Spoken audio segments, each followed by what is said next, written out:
What's up, guys? Welcome back to another episode here at F-Line Garage, where, again, I am still working on this LR4 because I haven't quite figured out exactly what's up with it. If you watch this video here, you'll see that the cam adjusters for the VVT don't seem to be rotating smoothly. They all kind of seem to be like catching and then popping, which is creating slack in the chain, which I showed you here. So today I'm going to see what timing is. I did go out and buy a timing kit. This is going to hold the cams. One thing that I've already known is that we're going to have to replace one of these butterflies with an M8 by 125 bolt because this hits the firewall. So keep that in mind when you do yours, if you're going to do it. But just keep that in mind there. So yeah, I'm going to rotate the engine. There's a guide on the bottom of the crank that needs to be at the 6 o'clock position. That's where the, I believe, cylinder one is going to be top dead center, and then the cams in back have slots in back that are going to be horizontal-ish, where that tool is going to line up in back, and then I can crank it down, hold them in place. Right now, I just want to see if that tool even goes in there. If it does, I know I'm in alignment. Now, if you watch that video that I linked before, there's timing gears. Here, I'll just show you. There's timing marks on each of these variators. There and down there, okay? And there's, I don't have the cam rotated right, or the chain, but there's yellow marks, and these are timing marks. And if timed correctly, the yellow needs to be lined up with this. Now, again, I inherited this problem car, so I don't know if this was even put on correctly in the first place, if someone's already done this, but you can see the slack I have, and that is not good. So when I have rotated this, the marks did not line up.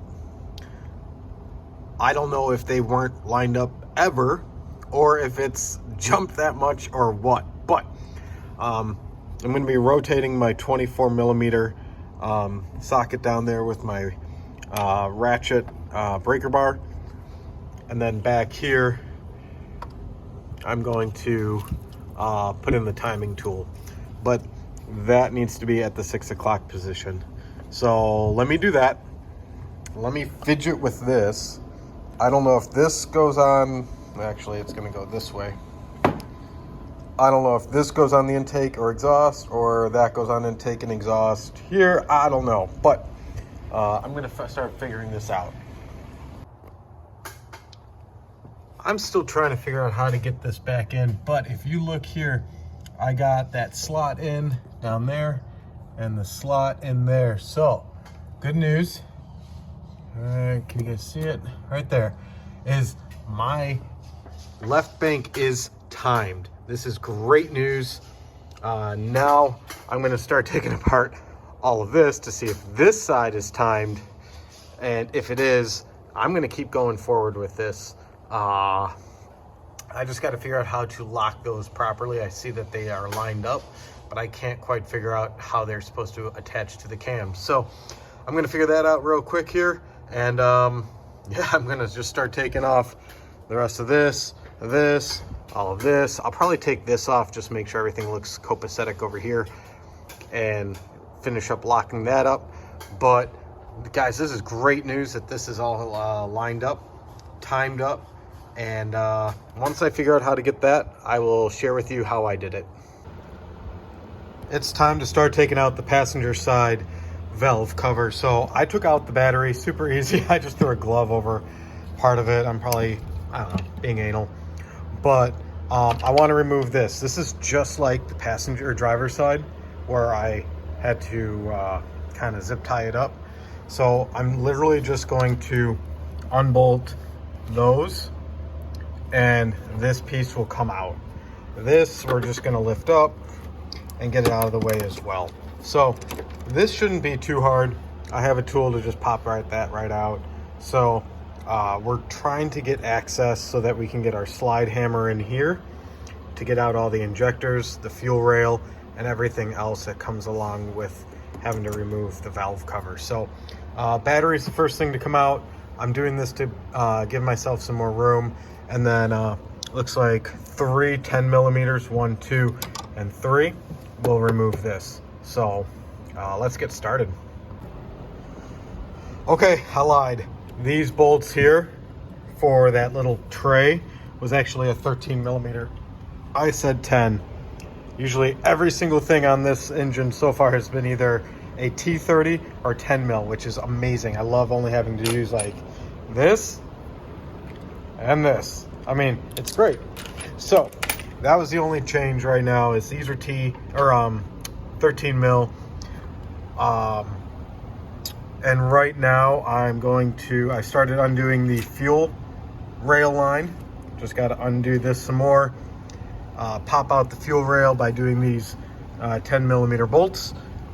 Taking out the electrical, again folding this back, taking out the 10 mils here, here, here, and I assume there's going to be 2 in back, just like the driver's side.